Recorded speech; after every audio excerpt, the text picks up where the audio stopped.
Sekalian dan para pendengar Azwajan FM serta Syarja FM dimanapun Anda berada. Acara yang ke-6 Mau'idah Hasanah yang akan disampaikan oleh Ustazah Najah Tajmiwa dari Surabaya. Kepada beliau dengan segala hormat dihadirkan. Allahumma shalli ala Muhammad. Ya Nabi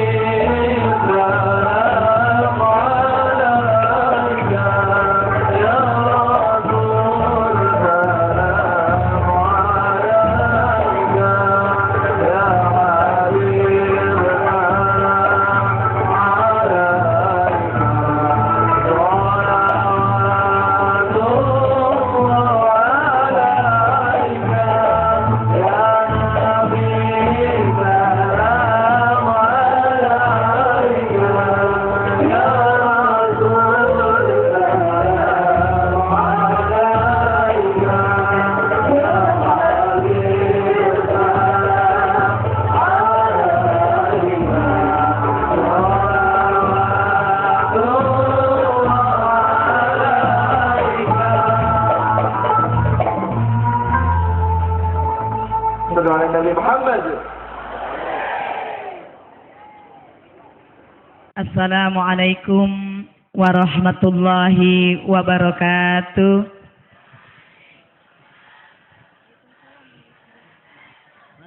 Alhamdulillahi rabbil alamin. Wabihi nasta'inu ala umurid dunya waddin. Wassalatu wassalamu ala asrafil anbiya'i wa mursalin. Sayyidina habibika Muhammadin wa ala alihi wa ashabihi ajma'in. Amma ba'd. Hadratul mutaramin, para alim ulama yang sangat saya taati dan saya hormati, dan kepada yang terhormat Bapak Wakapolres yang sangat saya hormati, alhamdulillah rawuh nggih, dan kepada Bapak-bapak Tripika, Bapak Camat Melara yang saya hormati, Bapak Dan Ramil, juga Bapak Kapolsek yang sangat saya hormati, dan wabil khusus kepada Bapak Direktur Pondok Pesantren Al-Islam, yaitu kepada yang terhormat Bapak Dr. Andes Haji Usman Yudi MPD yang saya hormati, kepada para sesepuh, tini sepuh, tokoh agama, tokoh masyarakat setempat, juga kepada para wali santri, juga kepada anak-anakku, para santriwan santriwati dari Pondok Pesantren Al-Islam yang saya cintai, juga kepada Bapak Ibu sekalian semuanya yang hadir pada malam hari ini, rahimakumullah, yang sangat-sangat saya hormati. Alhamdulillah, puji syukur dumateng Gusti Allah Subhanahu wa taala yang telah melimpahkan rahmat ridho kasih sayangnya kepada kita semuanya pada malam hari ini, sehingga kita bisa berkumpul. Saya tidak ceramah ya, karena saya tahu saya ini masuk di pondok pesantren, artinya tempatnya orang-orang hamba-hamba Allah, calon pemimpin masa depan, yaitu alumni santriwan santriwati dari Pondok Al-Islam yang luar biasa. Tepuk tangan untuk anak-anak kita nggih. Iya, kalau saya ceramah di sini nih kayak ngajari itik berenang. Wong itik itu sudah pinter berenang, nggak perlu diajari lagi nggih. Saling berbagi mawon, saling untuk apa, sharing. Dan kepada Bapak Ibu sekalian juga saya hakul yakin jauh lebih dulu Islamnya dari seorang Tan Mehwa. Tapi pokoknya hari ini belajar nggih anak-anak nggih, Ibu, Bapak nggih. Sampai-sampai memang sudah dikatakan bahwa menuntut ilmu itu wajib bagi kaum muslimin muslimat. Dan sampai sejauh manapun untuk menuntut ilmu itu harus dikejar. Utlubul ilma walau bisin. Tuntutlah ilmu walau jauh sampai ke negeri. Tak usah jauh-jauh ke Cina. Cinanya sudah datang ke Pondok Al-Islam ya. Ya, ini sedikit sejarah saya buka. Islam sendiri masuk ke negeri Indonesia itu dibawa dari berbagai ulama. Memang ini tidak banyak sejarah yang mengangkat. Saya membaca sejarah tentang babating tanah Jawa dan termasuk penyebaran ilmu agama Islam di tanah Jawa ini. Justru saya mendapatkan dari perpustakaan orsinil itu ada di negeri Belanda. Itu saya baru buka semuanya, subhanallah. Ternyata yang mensiarkan Islam di Indonesia itu ada ulama dari Arab, dari Persia, dari Gujarat, juga ada ulama dari Cina. Nah, khusus ulama Cina, ada nama besar bernama Mat Cheng Hi. Orang Indonesia sebut dengan Muhammad Cheng Ho. Cheng Ho ditarik balik ke negeri Tiongkok. Timbul generasi berikutnya penyebar agama Islam di tanah Jawa, khususnya di Jawa Timur, yaitu beliau yang bernama Bun Swee Ho. Sinten, Bu? Oh enggak, maksud saya Bun Swee Ho itu sinten kok. Beliau adalah nama asli dari Kanjeng Sunan Ampel. Nah, Sunan Ampel punya putra dua yang juga menjadi wali songo penyebar agama Islam di tanah Jawi. Satunya bernama Sunan Derajat, satunya bernama Sunan Bonang. Kalau papanya bernama Bun Swee Ho, salah satu putranya itu bernama Bun Ang. Ilate wong Jawa angel ngomong Bun Ang jadi Bonang, begitu. Di Troloyo Mojopahit, sejarah terukir dengan manis. Seorang syekh besar membantu Prabu Brawijaya V, yaitu membasmi kemaksiatan pada waktu itu di Mojopahit bersama Kanjeng Sunan Ampel, yaitu seorang syekh bernama Tan Kim Han, mensiarkan Islam di negeri Mojopahit. Tan Kim Han gugur, adiknya melanjutkan perjuangan beliau ke Jawa Tengah mensiarkan agama Islam, dibarengi dengan apa? Berdirinya kerajaan Islam di tanah Jawa justru didirikan oleh ulama Cina. Tapi karena orang tidak tahu nama aslinya, pendiri Keraton Demak Bintoro, yaitu Raden Patah, itu nama Jawanya. Tapi nama asli beliau adalah adik dari Tan Kim Han, beliau bernama asli Tan Eng Huat. Hanya Cina kabeh ya. Nah, kalau di bumi Jawa Tengah ada Tan Eng Huat, malam hari ini di Pondok Al-Islam ada Tan Mei Hua. Nyambung ya? Ayo, monggo sareng-sareng sami belajar nggih Pak, Bu. Ini kebetulan acara hataman toh. Ye, sudah selesai acaranya. Ini tinggal gongnya. Subhanallah, saya sengaja mengambil tema pada malam hari ini yaitu apa? Ada tema di situ? Enggak apa-apa, dibuka, yaitu bagaimana membentuk generasi muda yang tangguh, yang islami, yang qur'ani. Setuju ya anak-anak, setuju ya? Membentuk generasi muda yang tangguh, islami, dan generasi yang qur'ani, betul. Saat ini menurut saya sangat urgent. Nah, sholawatan sebentar ya. Mau? Ayo sarang-sarang tidak ngantuk ya. Nggih. Assalatullah salamu. Ayo Bu. Halatoha lillah. Salatullah salamullah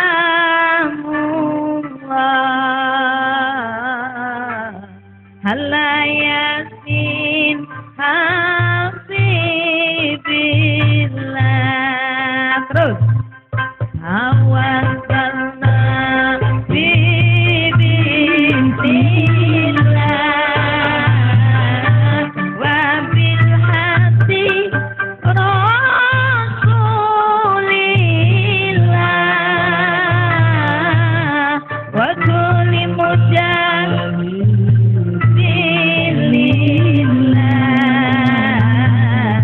fi ahlil ba'diyah. Simak sareng-sareng Ibu. Wajibane wong tua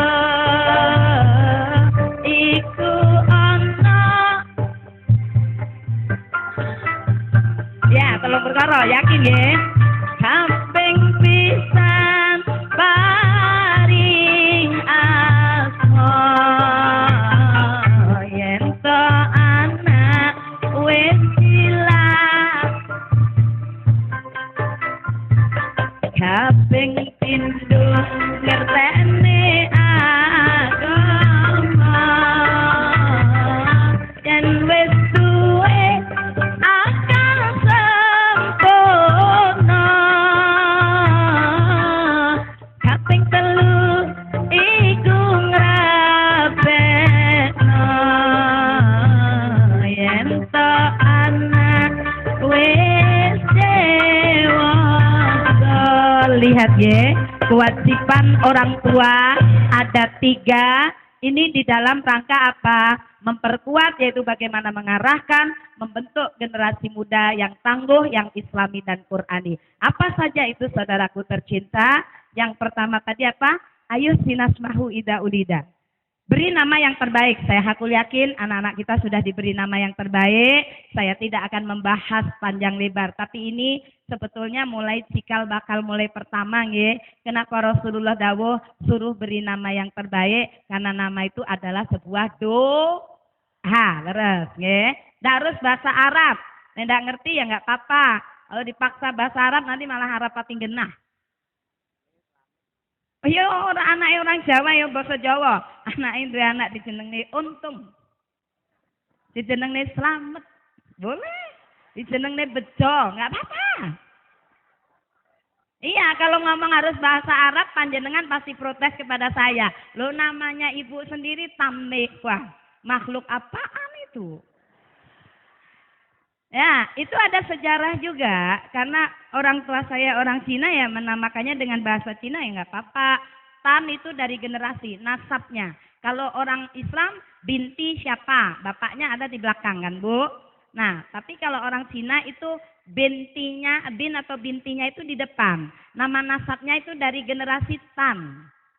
Kalau orang Cina bilang C-nya itu Tan, jadi setan. Ya, benapal terus kali kula nggih. Nah, terus kemudian Meihua. Meihua itu dalam bahasa Cina, kalau di Indonesia kan artinya Mei itu sama dengan cantik. Hela apa bengak-bengak iwanana. Hua itu artinya bunga. Jadi kalau digabung itu Meihua itu bunga yang cantik. This my name is beautiful flower ya, subhanallah. Wah. Kalau orang Cina bilang, "Wata mintu setan Meihua." Nama saya itu Tan Meihua. Ini ada sejarah, orang tua saya menamakan Tan Meihua itu. Bunga Meihua itu kalau di Cina sana dicari orang, Bu. Kalau orang pergi ke sana belum petik Meihua itu nggak afdol. Kenapa? Bunga ini nggak pernah layu seperti bunga-bunga yang lain. Semoga saya tidak pernah layu di dalam syiar agamanya Allah ini. Amin, amin. Allahumma. Begitu juga anak-anakku, apalagi alumni pondok pesantren ya. Saya hakul yakin dari pondok pesantren Al-Islam ini kebetulan tadi saya dapat informasi sudah banyak mengantarkan dari alumni ini menjadi orang-orang yang betul-betul menjadi insan pilihan. Tepuk tangan untuk pondok Al-Islam ya, subhanallah. Nah, kalau sudah diberi nama, kita yang akan bahas panjang lebar yaitu yang nomor 2. Yaitu apa? Wa yu'alimahul kitaba ida aqola. Yaitu mengertikan kitab. Mendidik anak-anak supaya mengerti ilmu. Ilmu apa yang harus diajarkan kepada anak kula panjenengan? Yaitu ilmu dunia atau ilmu akhirat, Ibu. Penting mana ilmu dunia dengan ilmu akhirat? Penting mana? Penting akhirat. Dunia tidak penting. Wabtagi fima atakallah darul akhirat. Cari ridha Allah, itu untuk akhiratmu kelak. Walatan sanasibaka minad dunya, kata Allah. Tapi jangan lupakan urusan duniamu. Anaknya orang Islam juga harus pandai ilmu pengetahuan umum. Saya setuju. Anaknya orang Islam tidak boleh bodoh. Karena orang bodoh itu makanan orang pinter. Udah tahu juga. Jangan biarkan anak-anak kita tinggal di dalam kebodohan. Ajarkan anak-anak untuk mengerti kitab, ilmu pengetahuan umum, ilmu pengetahuan dunia, juga ilmu pengetahuan akhirat. Man arada dunya fa'alaihi biilmi. Barang siapa ingin sukses selamat di dunia harus dengan Man arada akhirat fa'alaihi biilmi. Barang siapa ingin selamat di akhirat ya harus dengan Man aradahu mafa'alaihi biilmi. Barang siapa ingin selamat kedua-duanya, sukses lahir batin dua-duanya, kedah damel Ibu, bahasa kula bisa disambung. Bahasa campur-campur ya. Indonesia Jawi. Cina sedikit. Ya, alhamdulillah walaupun begini saya bisa bahasa Jawa. Masih mending kula ta Cina iso Jawa timbang sampean Jawa gak iso Cina ya. Nah ini dia ya. Jadi apa? Yang pertama mengertikan kitab yaitu apa? Memang dari seluruh ilmu itu yang menjadi dasar, menjadi pondasi yang harus dikuatkan adalah ilmu tentang ketuhanan, ilmu tauhid, ilmu tentang akidah, Bu, Pak, anak-anakku sekalian, ya. Kalau toh seseorang itu di dunia mungkin secara harta duniawi biasa-biasa. Orang boleh bilang ya secara harta kurang.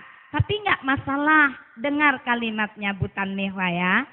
Masih lebih baik orang miskin tetapi bertahan dengan iman daripada hidup bermegah-mewah tetapi dengan menjual akidah sebagai hamba Allah. Allahu Akbar. Orang kalau tidak kuat ilmu agamanya, gak kuat akidahnya, gak kuat kalimat tauhidnya, gara-gara Supermi 1 bisa pindah Tuhan, betul? Hati-hati nih, gara-gara pengobatan gratis sedikit bisa pindah sesembahan, tidak lagi menyembah Allah, mencari Tuhan yang lain, bisa pindah agama, bisa pindah yaitu akidah kita. Jangan sampai terjadi atas diri kita dan anak-anak kita mendatang. Amin, amin, Allahumma. Bu, Pak, mempertahankan akidah itu memang tidak segampang membalikkan telapak tangan. Saya pribadi, untuk menegakkan akidah di dalam hidup saya yang pada waktu itu, saya masih sendirian anak-anakku. Jadi Butan Mehwa itu kebetulan saya ini anak tunggal. Satu-satunya anak dari orang tua saya hanyalah saya. Jadi apa?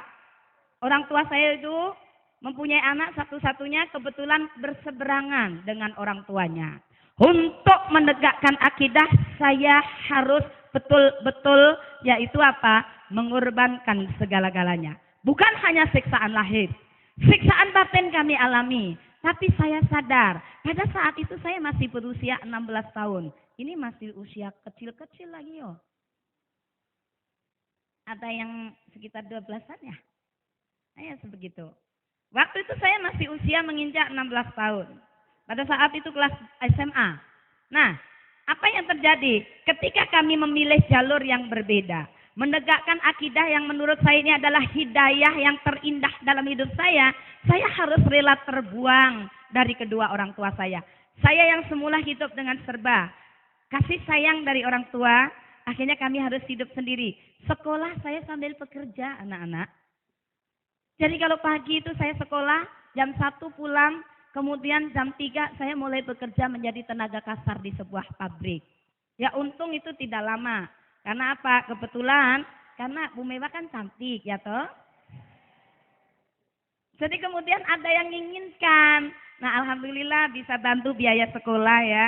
Jadi saya dulu di sekolah itu dibiayai pacar saya tuh. Luar biasa. Oh, sekarang sudah jadi bapaknya anak-anak. Subhanallah, itulah pertolongan itu pasti datang. Intan syurullah yansurkum. Ketika engkau menolong agama Allah, maka Allah akan menolong kita. Yakin ya?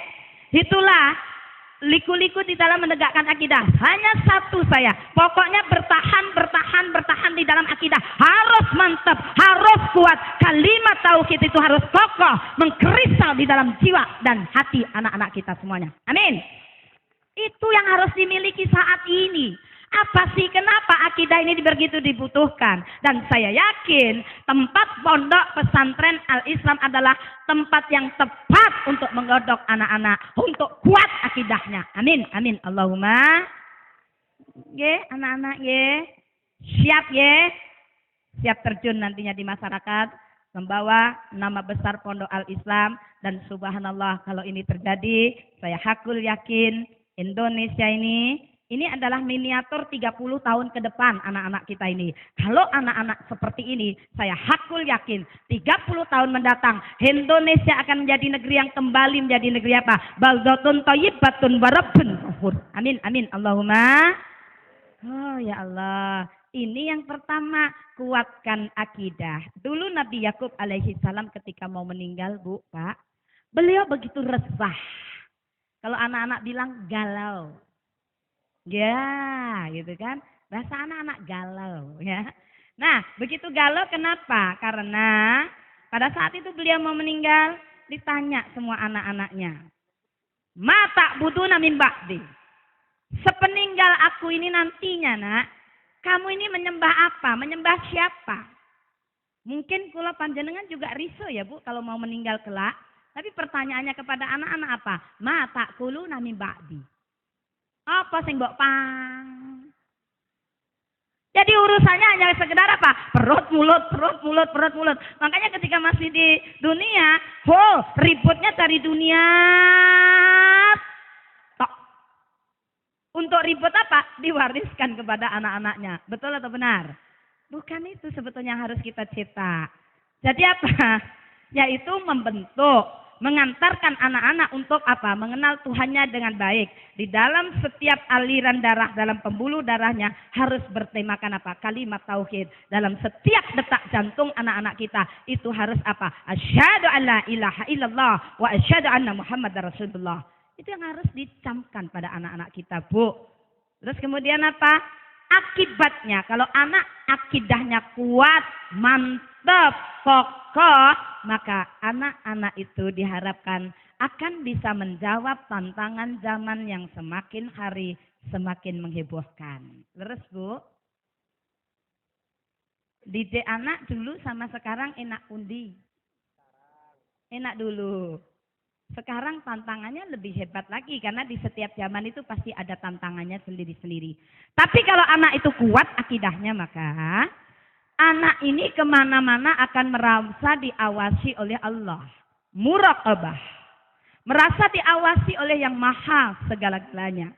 Maka sang anak akan bertindak, bertingkah laku. Ada filternya. Ono saringane karena dia merasa diawasi oleh Allah.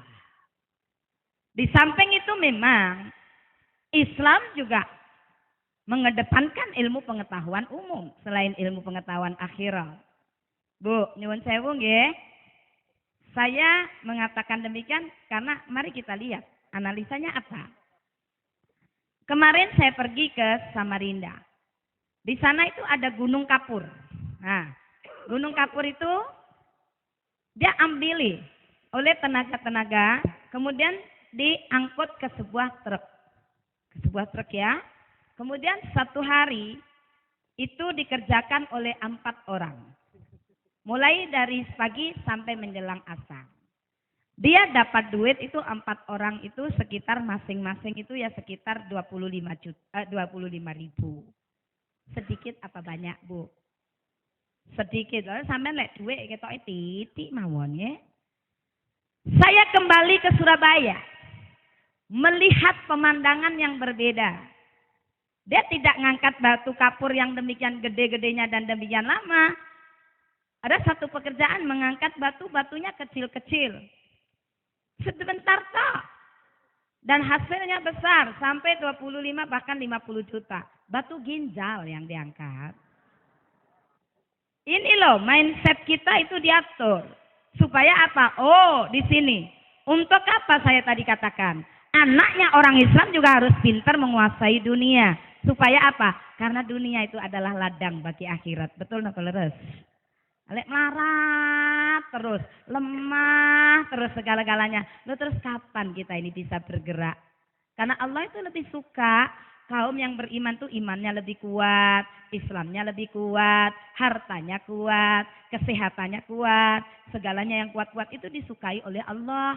Maka didik anak-anak kita supaya kuat di dalam segala-galanya. Itu yang nomor satu Pak Bu, membentuk generasi muda yang kokoh, tangguh, Islami Qurani dengan cara apa?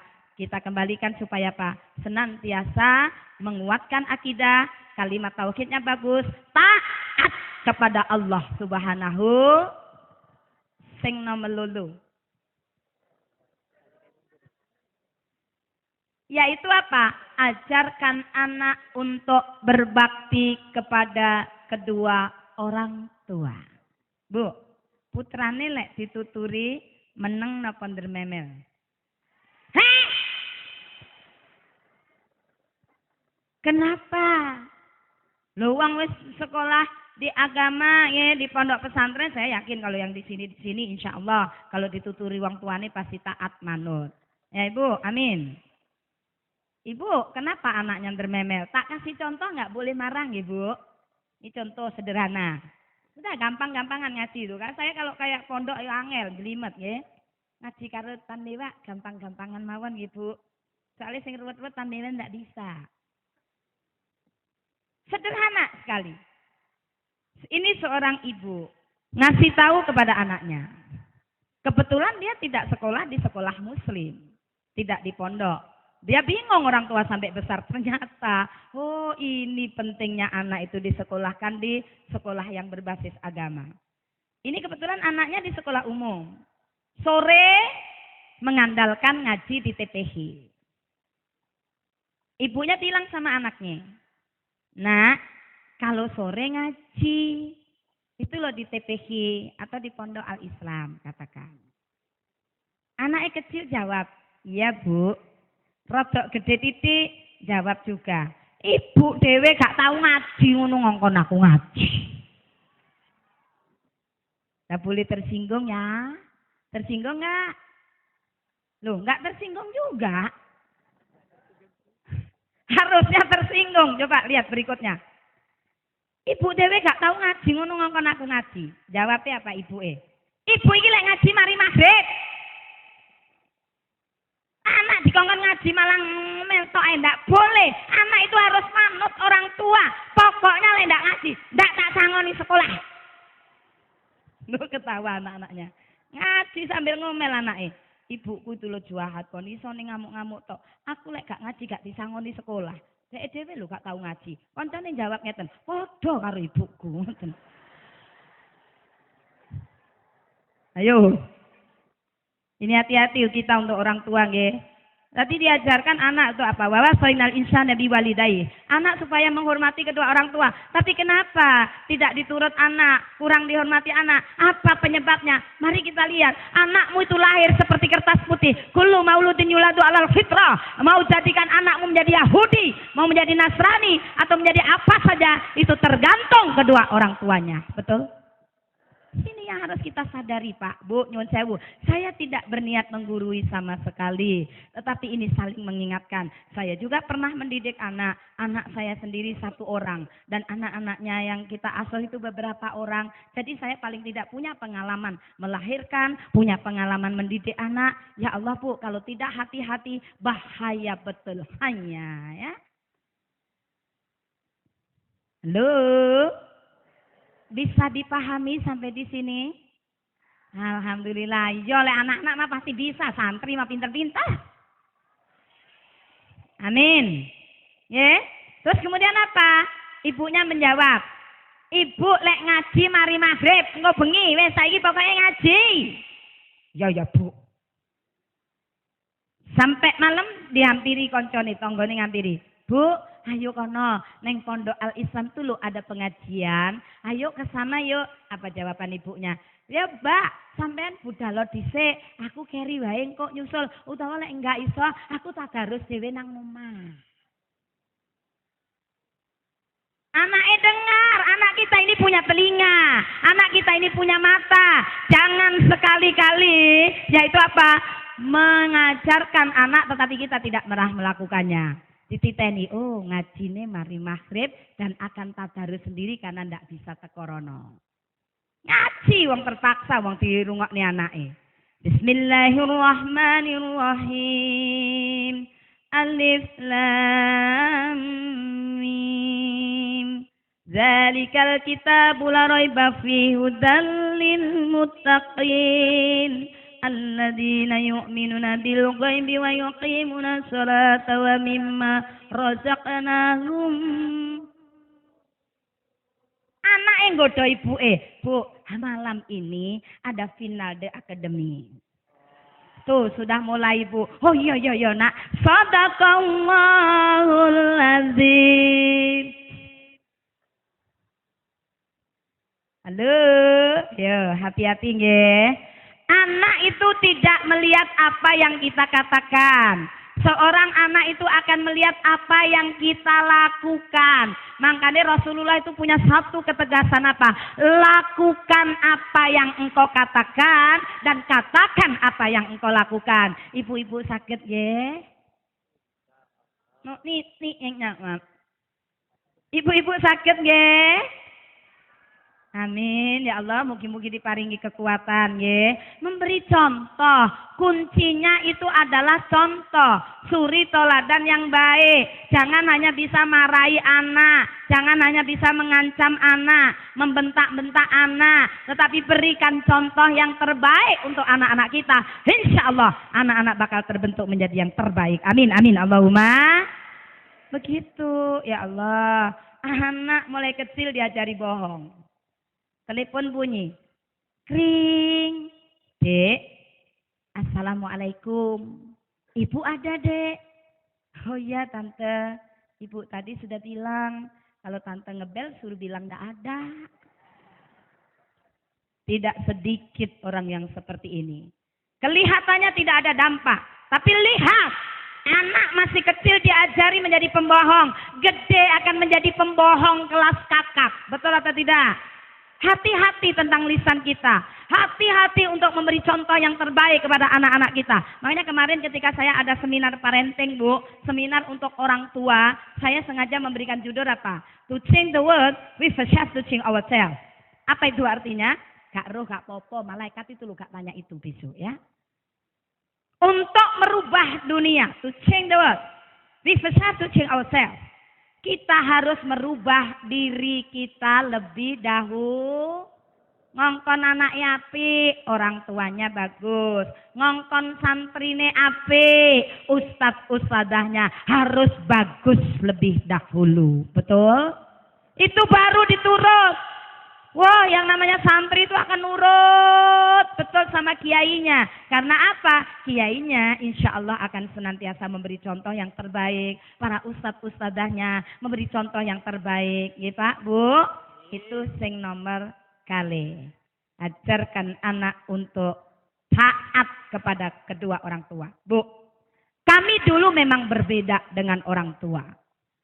Tapi Bu, saya tidak pernah melawan. Saya tidak pernah berontak. Dan ketika orang tua saya marah kepada saya karena kami di jalur yang berbeda, saya pun bisa menyadari. Mungkin kalau saya berbeda dengan anak-anak saya juga akan sama seperti itu. Maka apa yang terjadi? Saya tidak pernah berdebat dengan orang tua saya. Karena menurut saya agama itu bukan untuk berdebat. Tetapi untuk berbuat. Untuk berbuat. Bukan untuk berdebat agama itu. Tetapi untuk berbuat demi yang terbaik di dalam kehidupan anak manusia ini. Betul? Saya pun saya lakukan. Kiai saya bilang. Tidak perlu berdebat. Semakin berdebat semakin memperuncing keadaan. Yang terpenting bagi kamu Tanmihwa, tunjukkan bahwa engkau lebih baik setelah di Islam. Maka hanya itu Bu. Maka kenapa? Di dalam Islam untuk membentuk generasi yang tangguh juga diajarkan apa? Yaitu yang ketiga, ajarkan anakmu untuk mempunyai akhlakul. Itu dia. Senjata saya pada saat itu hanya satu, usaha yang terbaik, berdoa supaya apa? Kedua orang tua saya juga bisa mengikuti saya, mengikuti jejak anaknya ini, mengenal kalimat tauhid asyhadu alla ilaha illallah. Tapi saya sadar Pak Bu, ini bukan satu hal yang mudah, tetapi menghadapi tembok tebal yang saya harus berjuang, harus benar-benar yes. Pokoknya apa tujuannya? Orang tua saya juga bisa memeluk agama Islam. Apa yang terjadi? Di setiap ada kegiatan sampai ke tanah suci, saya pun berdoa, mendoakan kedua orang tua saya. Dan sampai di tahun ke-10, apa yang terjadi? Sama Allah belum dikabulkan.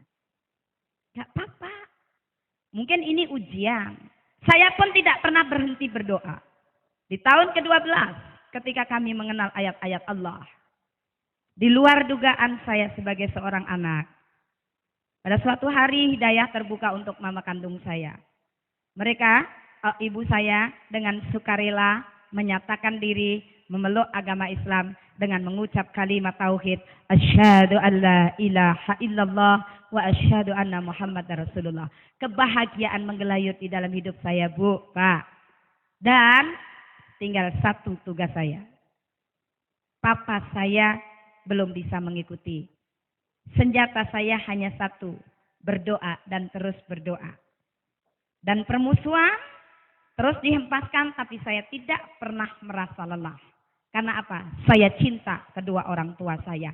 Apapun dan siapapun dia, saya mencintai ibu bapak saya. Dan akhirnya apa yang terjadi Pak, Bu? Setelah beberapa bulan keislaman mama saya, tanpa diduga pula Allah membuka pintu hidayah untuk papa saya. Mereka berdua alhamdulillah memeluk agama Islam dan mengucap kalimat tauhid asyhadu alla ilaha illallah wa asyhadu anna muhammadar rasulullah.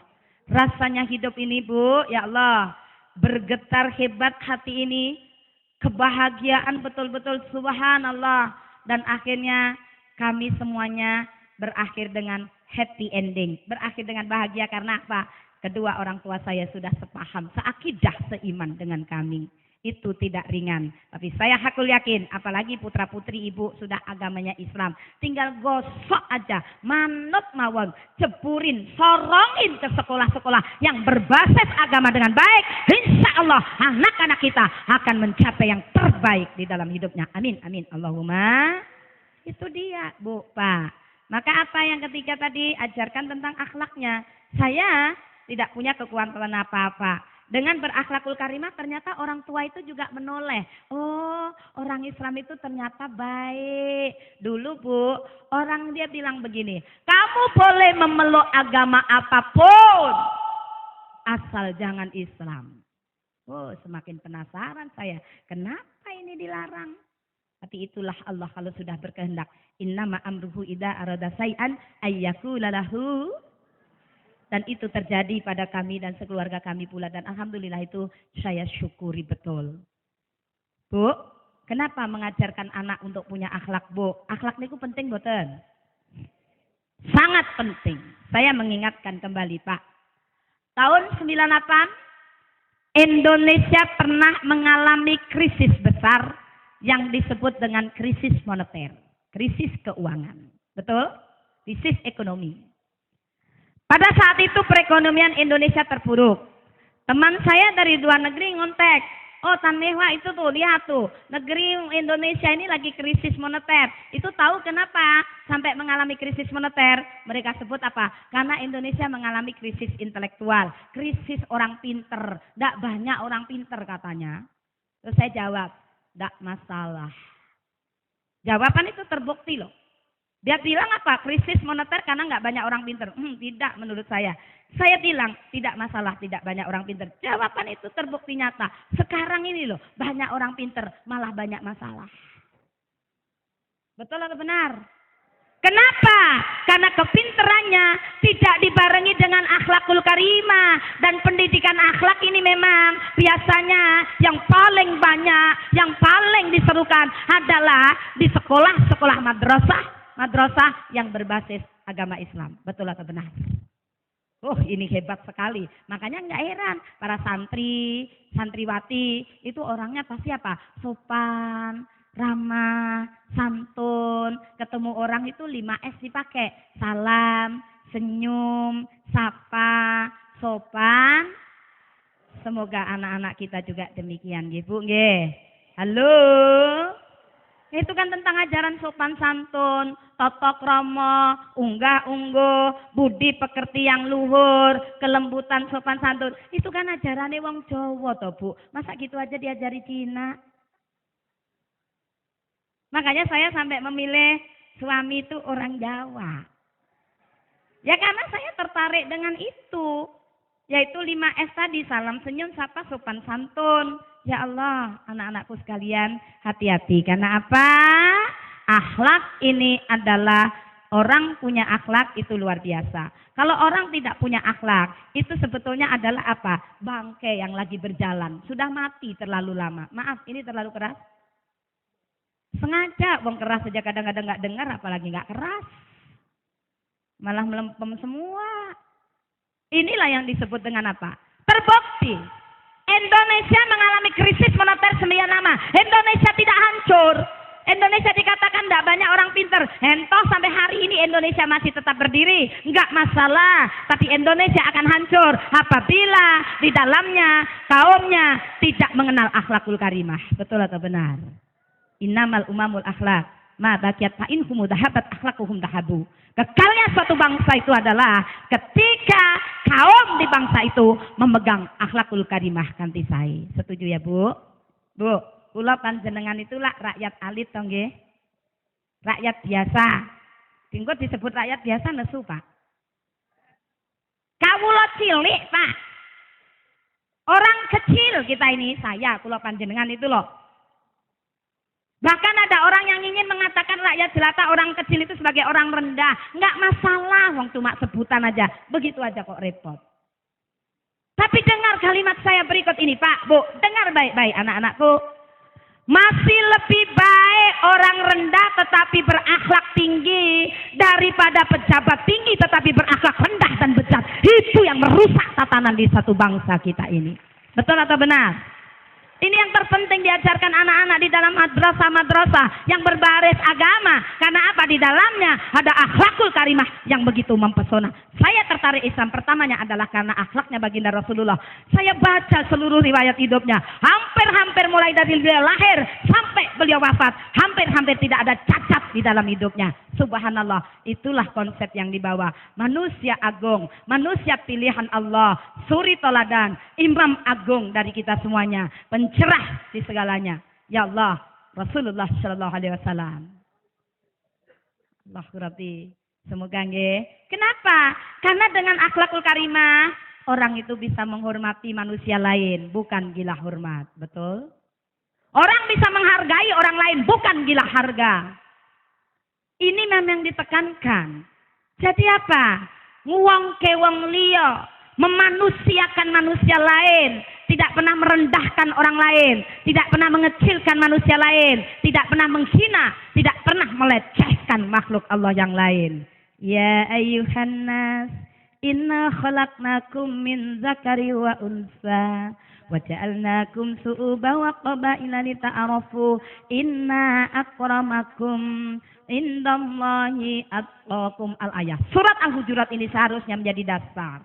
Bahwa apa? Manusia yang berakhlak itu mampu bergaul dengan manusia lain kanthi indah. Tidak membedakan dari manapun. Itu kalau dimiliki anak-anak kita sungguh mempesona. Nggih, Bu, nggih.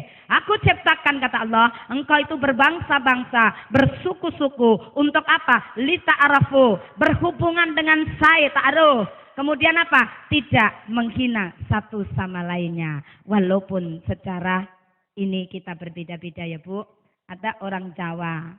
Kulitnya lata-lata sawo mateng. Matanya belok-belok. Ombo. Sementara orang Cina kulitnya sedikit mentah sawonya ya. Ini lahir bulan gerhana. Kalau ini bulan purnama.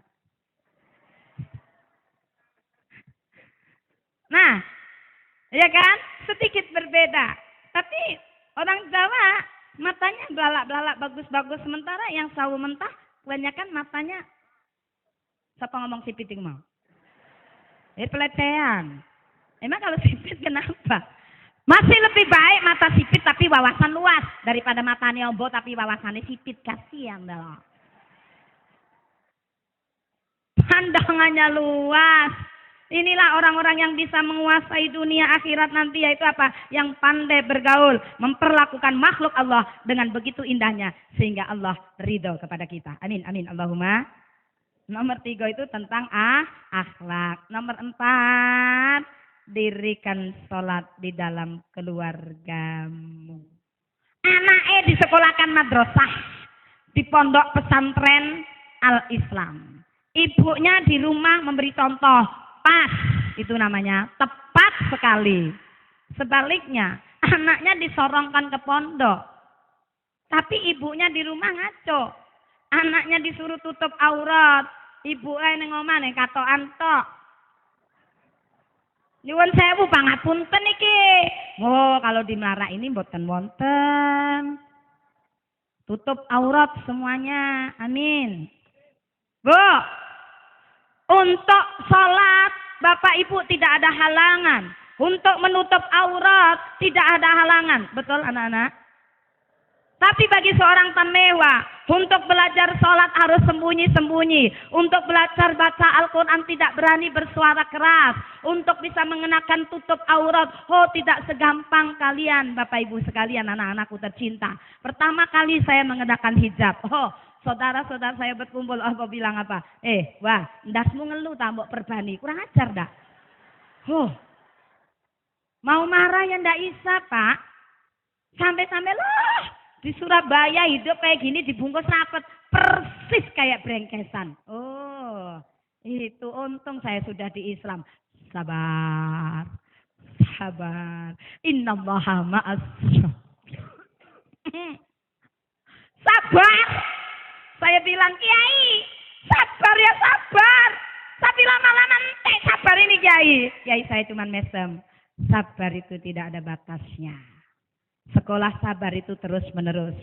Belajarnya setiap saat. Dan ujiannya sering mendadak. Baru juga dicemooh begitu. Rasulullah di dalam menegakkan kalimat tauhid. Dicemooh, diuncali kotoran, dicaci maki, dikatakan yang macam-macam, difitnah, dihasut dan sebagainya. Rasulullah luar biasa. Tamewa baru dikatakan gitu aja, emang mau mundur? Enggak, Yai. Itulah ya hebatnya.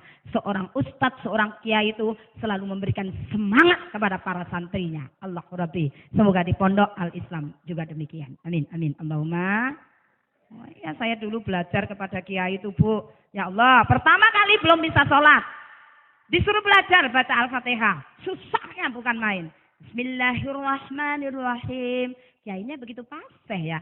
Kenapa lidah saya begini ya Kiai? Udah belajar aja, yang penting belajar terus. Tetap aja susah. Bismillahirrahmanirrahim. Gak apa-apa, sementara kata Kiai. Loh jangankan Pak Kiai, nyuwun saya usah. Saya kemarin di wilayah barat daerah Ngawi dekat sini kan. Saya ikut sholat jamaah subuh. Karena kami harus mengubur waktu, terpaksa sholat di perjalanan. Oh, imamnya begitu hebat. Allahu Akbar. Baca Al-Fatihah. Bismillahirrahmanirrahim. Alhamdulillahirabbil alamin. Begitu. Coba. Saya baru ngeh, oh iya ya. Memang ini harus telaten belajar itu. Jangankan lidahnya orang Cina. Lidah orang Jawa aja masih susah kok. Orang Cina nenek moyang kami suruh bilang Allahu Akbar. Dipaksa kayak apa yang tidak bisa. Allahu Akbar. Begitu. Tapi lihatan mewah. Alhamdulillah. Sudah bisa bilang R. Jelas. Belajar. Allah yang memudahkan segalanya ketika kita mau belajar. Yakin itu? Yakin. Sholat. Terus Yai kapan saya bisa sholat? Kapan saya setelah mengucap kalimat tauhid itu bisa sholat? Kapan Yai? Sekarang. Hah? Sekarang. Saya belum bisa baca Al-Fatihah Yai. Lek kowe ngenteni belajar Al-Fatihah kapan sholat? Coba bayangkan. Kiainya begitu bijaksana. Wes mocon sak karepmu sak isomu. Sambil terus belajar. jangan menyerah, jangan berhenti, ikuti saja pokoknya sholat jamaah dulu sama imam. Wes, oh karek muni amin iso to. Sakit ya itu. Enak loh. Belajar jadi santri itu ngoten. Santri ngeyelan tok era lulus-lulus. Karena apa? Apotek itu Mbak, Mas, ora jual obat ngeyel. Saya dulu nyantri manut apa aja yang dikatakan Pak Yai, ikut jalanin dulu. Ketemu kesulitan baru matur. Yai kula niki kesulitan kados mekaten. Pripun niki Yai? Lho, ngoten lho, Mbak, Mas. Halo. Ini sedikit tugas itu ya. Aduh. Tidak ya, anak-anakku ya. Jadi itu terutama Ibu, Pak, nyun sewu nggih, putra-putrane wis dididik di Pondok Pesantren Al-Islam. Tinggal bagaimana penerapan di rumah. Ibu, nyun sewu. Dipimpin sholat jamaah kali Bapak dalam sehari berapa kali? Loh, kok gak bisa jawab, Pak? Ana sing jawab. Tapi, nek diomongi, iya tapi bapak-bapak kan abdolnya kan sholat jamaah di masjid punyai. Lo masjid itu lo kosong. Nah terus sholat jamaah neng di. Misalnya toh ndak nututi sholat jamaah di masjid, Bu. Ajak putranya, putrinya, istrinya, Pak. Untuk ikut sholat jamaah. Kenapa ini penting? Coba lihat gerakannya. Seorang bapak memimpin sholat jamaah. Takbiratul ikram. Ini bicara tentang sholat, ya. Doa, zikir, sholawat amalannya. Diawali dengan takbiratul ikram, diakhiri dengan salam. Bapaknya lihat gerakannya, takbiratul ikram, Allahu Akbar. Ibunya, anaknya ngikut, Allahu Akbar. Masih rodok sengol-sengol titik, mari tukaran-tukaran titik, selisih paham antara ibu bapak. Ketika seorang suami baca Al-Fatihah dan di ujungnya bilang waladhdallin.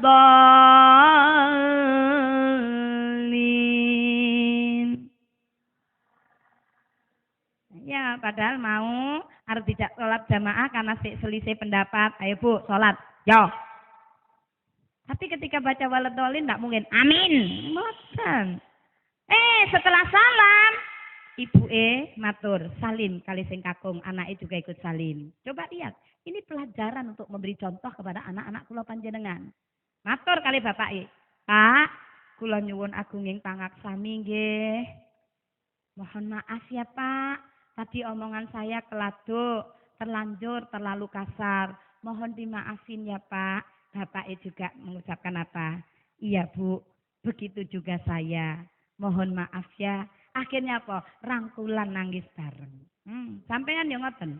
Pret. Sampai nyuwun sewu. Ana rumah tangga antara bapake ibuke gak wawuan sampai sak minggu sampai sak wulan. Lek aku yo gak betah. Lha apa? Wong bojo-bojone dhewe kok iso gak wawuan. Tidak memberi contoh yang terbaik kepada anak-anak kita. Anak-anak kita ini butuh lingkungan yang terbaik. Siapa lingkungan yang terdekat? Yaitu apa? Ibu, bapak. Kemudian kalau di sekolah, yaitu di sekolahannya. Ibu nggih. Anik contoh yang baik ya. Jangan hanya pinter ini tapi contohnya nggak pernah ada. Nah ini dia. Dirikan sholat di dalam keluarga. Tidak bisa ditawar-tawar. Itu adalah sudah wajib ain. Mendirikan sholat. Saya tidak berhenti-berhenti untuk menyenungkan ini. Untuk mendengungkan tentang mendirikan sholat. Kadang-kadang nyuwun sewu. Baju kokone api, kopiahe indah, sarunge larang. Baju muslimnya api tenan. Sholate sik bolong-bolong. Ora paham. Halo. Hati-hati tentang hal yang satu ini. Dan yang kelima, membentuk generasi muda yang tangguh adalah ajarkan anakmu untuk apa? Amar ma'ruf, nahi mungkar. Ini yang membuat saya tertarik kagum. Dari apa yang diajarkan Rasulullah itu? Di Al-Quran itu ada kalimat amar ma'ruf, nahi mungkar. Di dalam Islam diserukan amar ma'ruf dengan cara ma'ruf. Nahi mungkar tetap dengan cara-cara ma'ruf. Karena apa? Islam tidak pernah menghalalkan cara. Tidak pernah diajarkan nahi mungkar dengan membuat kemungkaran yang baru. Betul? Itu konsep rahmatan lil alamin. Karena Islam itu tidak pernah mengajarkan kekerasan. Islam tidak pernah mengajarkan arogan. Islam tidak pernah mengajarkan kebrutalan. Islam itu lemah lembut. Islam itu kasih sayang. Agama yang rahman rahim. Islam tidak sama dengan teroris. Tapi agama yang penuh kasih sayang. Amin. Camkan baik-baik anak-anakku tercinta. Amar ma'ruf dengan cara ma'ruf. Maka apa yang dilakukan orang tua? Orang tua harus tahu apa yang dilihat anak kita. Orang tua harus ngerti apa yang didengar anak kita setiap harinya. Dan orang tua harus paham apa yang dilakukan anak-anaknya setiap harinya. Dan orang tua harus paham siapa yang menjadi teman pergaulan anak-anaknya. Makanya betul Tombo Hati itu. Ayo Bu, sarang-sarang. Tombo Hati iku lima sawan kaping pisan maca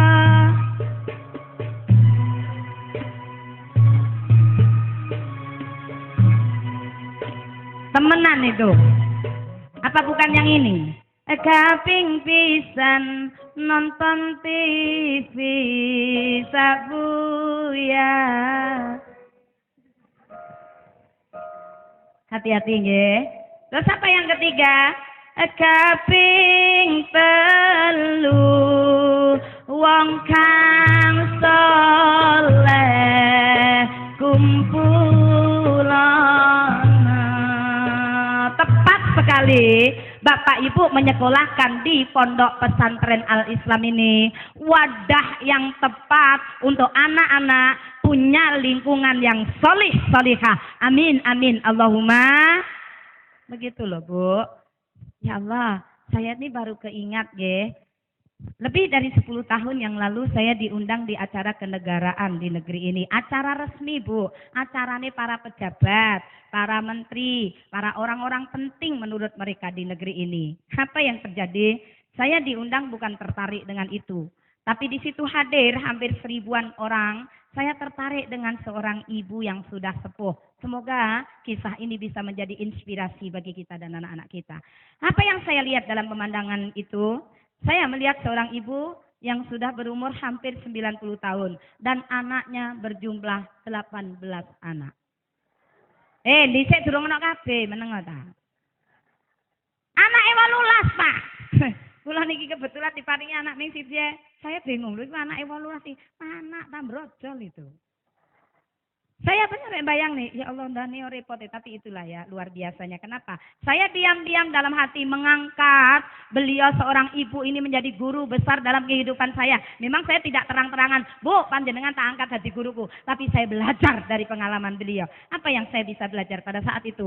Anak-anaknya Pak, 18-nya itu jadi wong kabeh. Saya sedoyo. Secara pangkat duniawi terhormat. Tidak ada anaknya yang tidak jadi manusia yang baik. Pangkat-pangkat. Yang luar biasa lagi. Ibu ini sudah janda, Pak. Ngopeni anak 18 dados sedaya. Yo, kaya ngono ya, seorang ibu yang luar biasa. Makanya ini adalah saya ceramah di situ tuh saya sebetulnya lagi belajar. Belajar tentang kehidupan. Ibu ini memang tidak lulus sekolah tinggi, Pak. Nyuwun sewu, cuma sekolah SR, sekolah rakyat. Nggih, leres SR. Lulusan SR. Tapi menurut saya, dia itu sekolah di Fakultas Kehidupan. Betul-betul seperti kuliah. Buku-bukunya adalah pengalaman hidup setiap harinya. Dia masuk itu rel yang sudah ditetapkan oleh Allah. Makanya jadinya indah saestu. Anake taat kepada orang tua, anake taat kepada Allah, dadi wong sae sedaya. Maka ketika ramah tamah, saya pun belajar dari beliau. Saya dekati, Bu. Rahasianya apa? Anaknya 18 anak kok dados sedaya. Jadi semua. Apa mau tahu Ibu jawabannya? Oke. Kalau saya nanti menjawab, semoga Ibu, kita semuanya Bapak bisa menjalankan apa yang saya sampaikan ini. Saya hanya menyampaikan dan saya juga berusaha untuk belajar seperti beliau. Jawabannya ngeten. Tanmihwa anakku harus lahir seperti harapan saya. Kenapa? Apa rahasianya anak-anak sampai sukses, Bu? Aku ki wong bodoh taniwa. Aku ora gelem anakku bodoh. Mireng, Bu. Krungu sampean. Mireng. Aha. Ini dia jawaban yang luar biasa. Aku wong bodoh. Ning aku ora gelem anakku bodoh. Coba kalau jawaban yang mulia ini saya tanyakan kepada ibu. Bu, rahasianya apa? Anake 18 bagus semuanya. Jawabannya ngeten. Aku kok. Lek sukses ki nurun ibu. Lek nakal nurun buah. Masya Allah ya. Tidak ya, ibu ini menjawab dengan penuh kelembutan, penuh lahir dari jiwa yang sejuk. Saya aja merasa di sisinya itu merasa tentrem ayam gitu jajar ibu ini. Seorang janda Pak, 2 anak 18, pekerjaannya nyuwun sewu. Tukang jajan pasar itu loh. Jual jajan kue-kue pasar. Anaknya itu tidak disangoni HP mewah Pak. Anaknya tidak dididik untuk berfoya-foya. Zaman sekarang anak muda kan lucu. Oh, pokoknya apa? Oh, hidup muda kaya raya, hidup foya-foya, mati masuk surga. Surga ini mbahmu. Bukan dengan cara itu dia dididik. Anaknya bukan disangoni HP mewah.